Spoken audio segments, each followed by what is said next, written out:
Sveiki, brangus prisijungiečiai, gerbiami Ignalinos atominės elektrinės darbuotojai. Šiandien visų pirma norėčiau visus pasveikinti gegužės 1 dienos proga, tarptautinė darbo diena. Tai čia mūsų visų darbuotojų profsąjungos šventė. Tai mum jinai labai brangi. Tai tikrai iškovota, subrandinta dešimtmečiais nuo 19 amžiaus. Taigi tik tai vienijantis, tik tai solidarumo dėka, palaikant vieni kitus, mes galim pasiekti ir gerų rezultatų atstovaujant darbuotojų. Kiekvieno jūsų palaikymas, pasitikėjimas mums yra labai vertingas ir brangus. Ir padeda išlaikyti, išsaugoti tą vektorių, teisingą vektorių atstovaujant darbuotojus. Tai kad profsąjunga tai visuomet tas ramstis, kuris šalia darbuotojų visuomet. Taigi, kas mūsų įmonėje?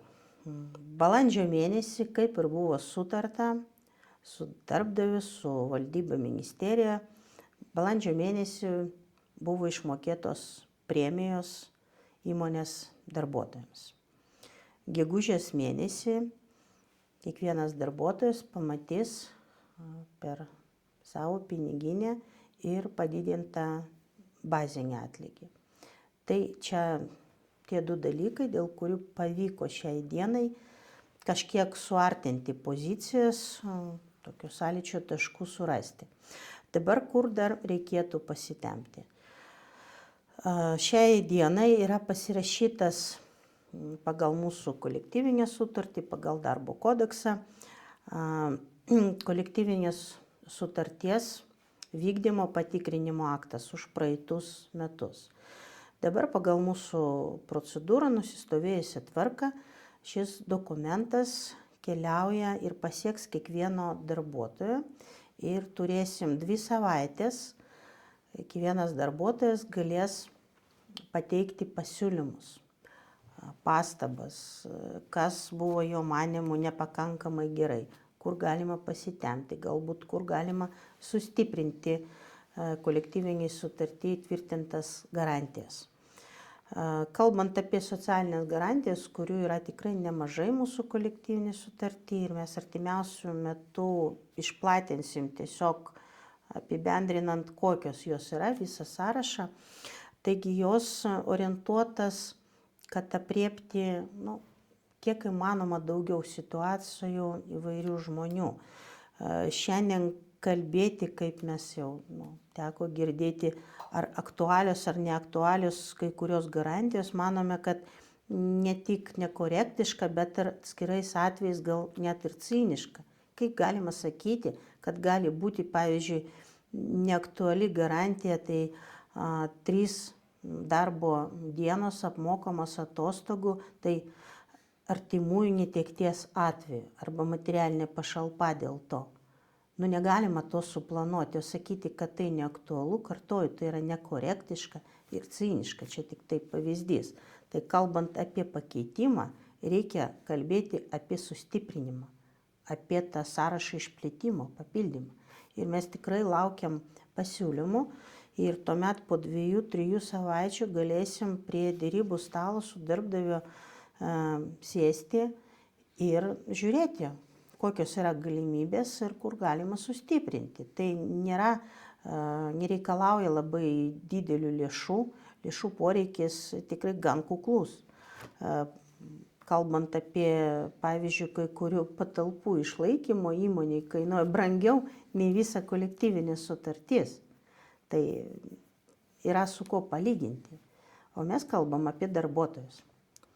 Tai, kad darbuotojas kiekvienas turi jaustis, kad jis gerbiamas, kad jis yra reikalingas, tai yra irgi didelė motyvacijos dalis. Tai kalbant šiandien, gegužės 1, tai mes sakom, kad apie pagarbą darbuotojams, apie tai, kad būtent nuo darbuotojų priklauso ir įmonės veiklos efektyvumas.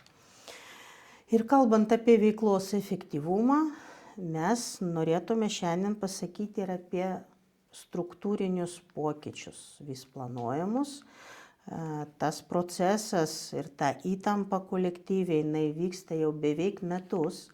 Mūsų vertinimu per šios beveik metus darbdavys, dėja, didelio proveržio neparodė, kalbant apie struktūros organizacinių pokyčių pagrįstumą. Kam reikalingi tie pokyčiai? Tai darbo procesas yra dinamiškas procesas, įmonės veiklos procesas taip pat. Mes praėjom 25 metus. Dalis rodiklių ir didelė dalis yra įvykdyta. Kažkas neįvykdyta. Patvirtinti strateginiai įmonės rodikliai šiems metams. Tai žinoma, kad ir organizaciniai pokyčiai taip pat turi būti orientuoti ir dinamiški. Tai esame tikri, kad jau tas aktualumas, kas buvo prieš 10 mėnesių ir dabar, tai yra skirtingi dalykai. Todėl reikia sėsti ir žiūrėti. Kalbant net apie etatų sąrašą kaip pavyzdys, tai buvo planuojama panaikinti 52 etatus. Tuo pačiu mes žinom, kad vienam skyriuje buvo priimta ir partnerių, kompanionų, ten įdomių. Čia tos pačios administracinės pareigybės, ar mes kritikavom už tai darbdavį ir raginom to nedaryti, tai priėmė įmonė tokį sprendimą, kokį priėmė, tačiau mes kalbam 52 etatai. Kiek šiandien yra tų etatų, kiek už tų etatų yra žmonių. Tai ir tie žmonės yra įtampoje, emocinė įtampa. Darbo sąlygų vienas iš rizikos veiksnių. Kalbam apie pagarbą darbuotojui. Ir manome, kad mūsų įmonėje, bet kiekvienoje įmonėje labai svarbu ne vien reflektuoti į situacijas, ne vien reakcijos svarbu. Svarbiau yra planas. Ilgalaikis, trumpalaikis, bet apčiuopiamas planas.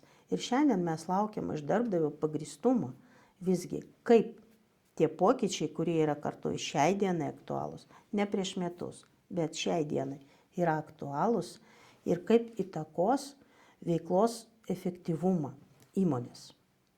Kaip pagerins veiklą. Kadangi iš to, ką mes šiandien matom, mūsų galva, tai nėra pagrįstumo.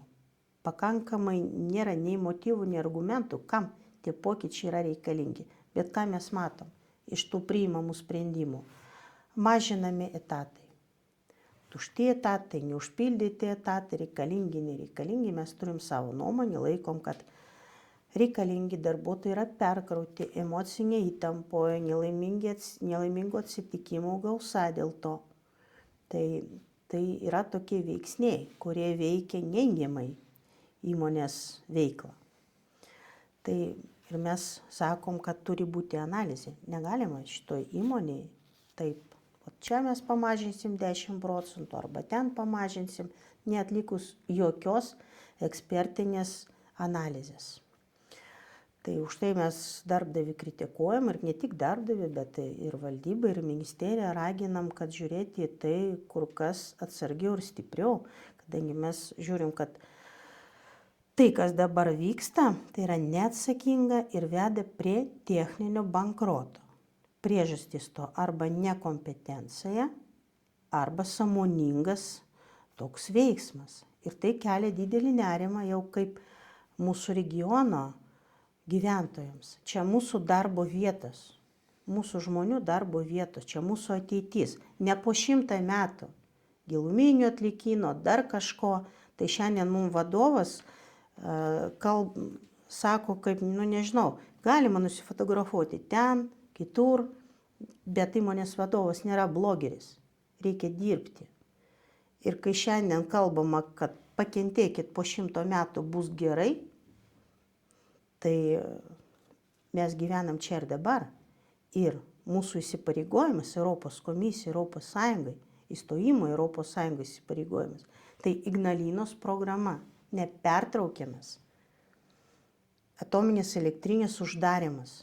Ir jeigu mes šiandien kalbam, kuomet tik tai priartėjam prie pagrindinių darbų, tai prie reaktoriaus išardymo tik parengiamųjų darbų, bet jau šiandien mes keliam klausimą dėl techninio bankroto, jeigu darbdavys šiandien jau sako, kad negali pritraukti kompetencijų, o ką jis daro, kad pritraukti kompetencijų? Mūsų galva tai tik tai reflektuoja, bet neplanuoja. Reikia motyvuoti žmonės. Motyvuoti būtent tas darbo rankas, kurios reikia šiandien, ne po 100 metų, šiandien. Ir reikia žiūrėti į pagrindinius prioritetus. Ignalinos programą, darbo vietų išsaugojimas čia. Taigi, raginam be blogerio veiklos užsiimti realių darbų. Tai, o darbas prie derybų stalo, išgirsti profsąjungos nuomonę dėl to, mes ir laikom tų kasdieninių darbų.